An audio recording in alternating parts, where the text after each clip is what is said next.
I now give the floor to His Excellency Archbishop Paul Richard Gallagher, Secretary for Relations with States of the Holy See.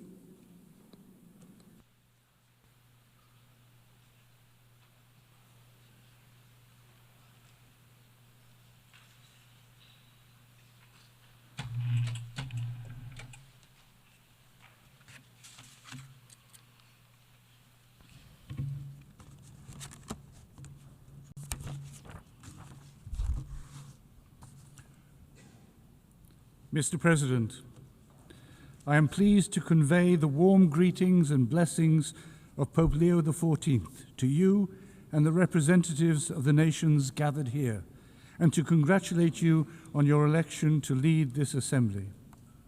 At the outset, I would like to thank this General Assembly for the tribute paid to Pope Francis following his demise last April. As you may all know, when Pope Leo XIV was elected, his first words to the world were, "Peace be with you all." A peace that is unarmed and disarming, humble and persevering. In a word torn by wars and conflicts, he made peace to be his first message. Mr. President, the theme chosen for this year's general debate, Better Together, 80 years and more for peace, development and human rights, highlights the ongoing importance of multilateral cooperation in addressing global issues. This is particularly pertinent this year as the international community commemorates the establishment of the United Nations in 1945. It is an opportune moment to reaffirm the organization's core values of fostering international peace, development, and universal human rights, values that are all the more important in an increasingly fragmented world. It is crucial for the international community to take collective action to prevent and end conflicts, combat poverty, and advance human rights solemnly declared in the 1948 Universal Declaration, and one of the most important achievements of this organization. It is important to remember that isolationism leads to unpredictable instability, whereas unity fosters responsible resilience and shared progress. This is strikingly evident in the current circumstances, where escalating geopolitical tensions, a raging climate crisis, widening inequalities, and rising poverty demand renewed global solidarity. The United Nations must adapt itself to a transformed world and maintain its effectiveness in the face of emerging threats such as environmental degradation and technological disruption, which no single country can tackle alone. As representatives of all the nations of the globe, we are united by our shared humanity, created in the image and likeness of God, called to live in fraternity, solidarity, and mutual respect. In a world grappling with mounting challenges, it is necessary to recommit to the foundational pillars of peace, justice, and truth.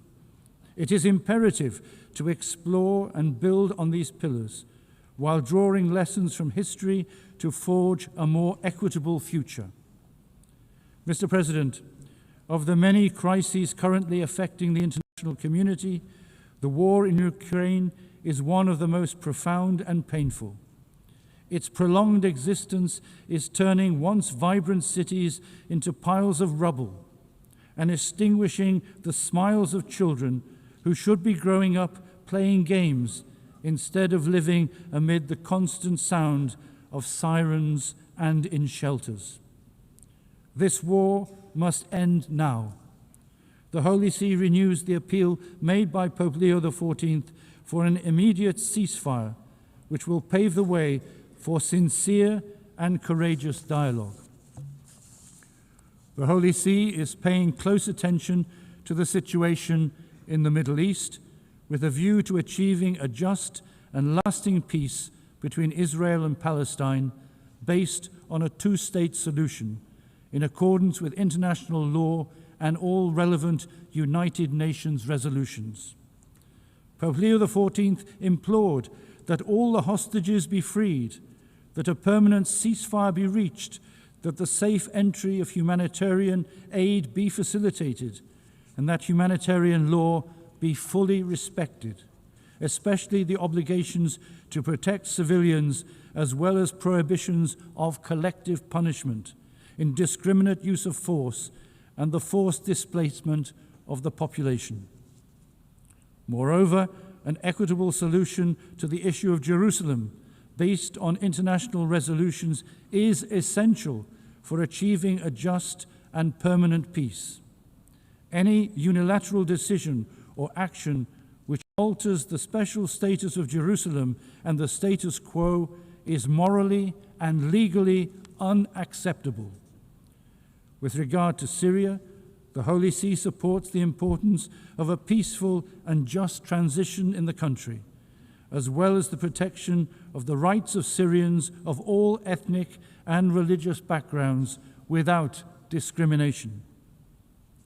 The instability afflicting many African states generates profound and interconnected challenges.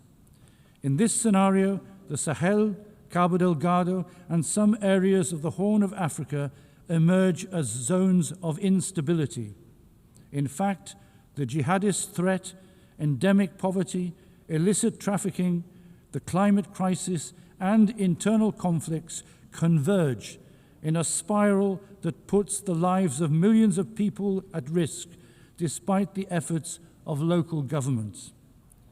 In the face of these challenges, the resilience of African communities, especially young people, remains an essential resource that must be supported with targeted investments in education, health, infrastructure, and inclusive governance models.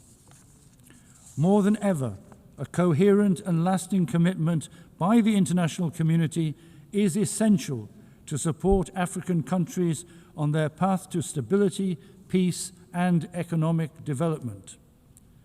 The deterioration of the situation in Eastern Democratic Republic of Congo is a source of concern for the Holy See. The provinces of Ituri, North Kivu, and South Kivu are experiencing ethnic tensions, violence perpetrated by rebel groups, armed clashes, serious human rights violations, and disputes over the exploitation of natural resources. The Holy See welcomes the signing of the Comprehensive Peace Agreement between the DRC and the M23 armed group, as well as the peace agreement signed by the Congolese and Rwandan foreign ministers, which aims to end the decades of fighting in the east of the country. However, new waves of violence are feared. Last July, the Alliance Democratic Forces carried out a brutal terroristic attack on a church in Komanda, Ituri, resulting in the death of more than 40 worshippers. The withdrawal of MONUSCO raises questions about its ability to fulfill its mandate and address ongoing challenges. It is essential to strengthen the support of the international community and diplomatic and political mediation efforts to ensure that the parties fulfill their commitments and find a stable and appropriate solution to the ongoing situation. The fratricidal conflict in Sudan is also a source of grave concern.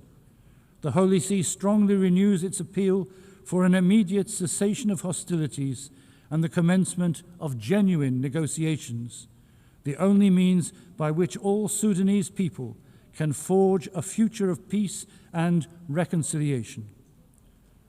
The Holy See is monitoring developments in South Sudan closely and is calling on all political actors to commit to the path of dialogue and collaboration and to implement the 2018 peace agreement with sincerity and responsibility as the foundation for building a peaceful and just coexistence. In many parts of the world, particularly in Latin America, drug trafficking is corroding societies and causing extreme violence.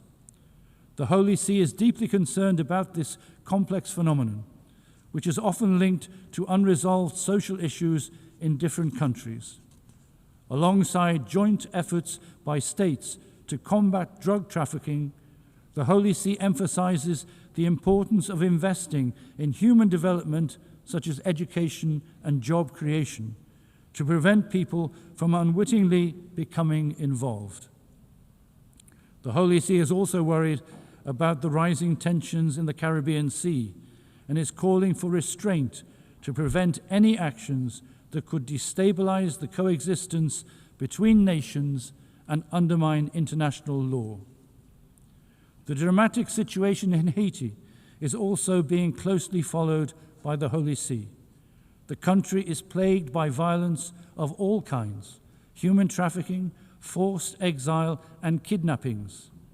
The Holy See hopes that with the necessary and concrete support of the international community, the social and institutional conditions can be created to enable Haitians to progress towards peace and security. The Holy See is paying close attention to the situation in Nicaragua and hopes that religious freedom and other fundamental rights of individuals and society will be adequately guaranteed. The Holy See reiterates the need for sincere, respectful, and constructive engagement in dialogue aimed at finding solutions that will foster peace and harmony in the country. Turning to Southeast Asia, numerous situations of instability and conflict are further exacerbating long-standing humanitarian concerns.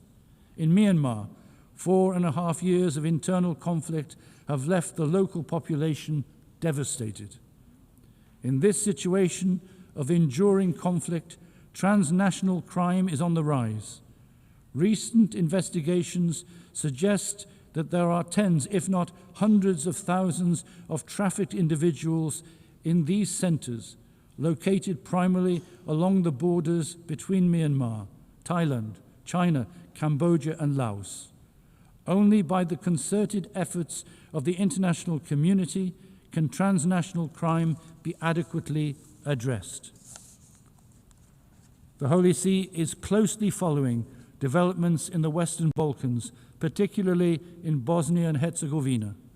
The Balkan countries have European values for historical and cultural and geographical reasons, and they aspire institutionally to integrate with states that already belong to the European Union.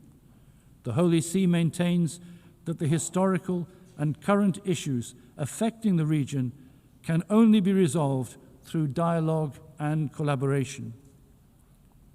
The Holy See, while acknowledging the peace agreement between Armenia and Azerbaijan signed in August, invites the two countries to continue on the path of reconciliation in order to achieve stable and lasting peace in the South Caucasus. Mr. President, on the occasion of the 80th anniversary of the United Nations, the Holy See reaffirms the enduring importance of this institution and the significant good it has accomplished across numerous fronts since its founding in 1945. The United Nations continues to be a vital forum in which all nations engage in dialogue as sovereign equals to address global challenges. There is an increasing general agreement in the international community on the need to reform this institution by rediscovering its foundation and adapting it to reflect the needs of the current era. As Pope Leo XIV affirms, this effort demands a genuine willingness to engage in dialogue inspired by the desire to communicate rather than clash. As a result, there is a need to give new life to multilateral diplomacy and to those international institutions conceived and designed primarily to remedy eventual disputes within the international community. The Holy See calls for a recommitment to the original principles enshrined in the UN Charter. it is important to resist the temptation to replace these foundational commitments with new ideas or programs that risk diluting the UN's mission. Central to this mission is striking a balance between the 4 pillars of the United Nations: promoting of human rights, maintaining international peace and security, achieving sustainable development, and upholding rule of law. The rule of law, in particular, is the sine qua non of a just international order, providing the foundation for all other efforts. This anniversary provides an opportunity to reinforce the United Nations position as a beacon of hope and a force for good in addressing humanity's most urgent needs.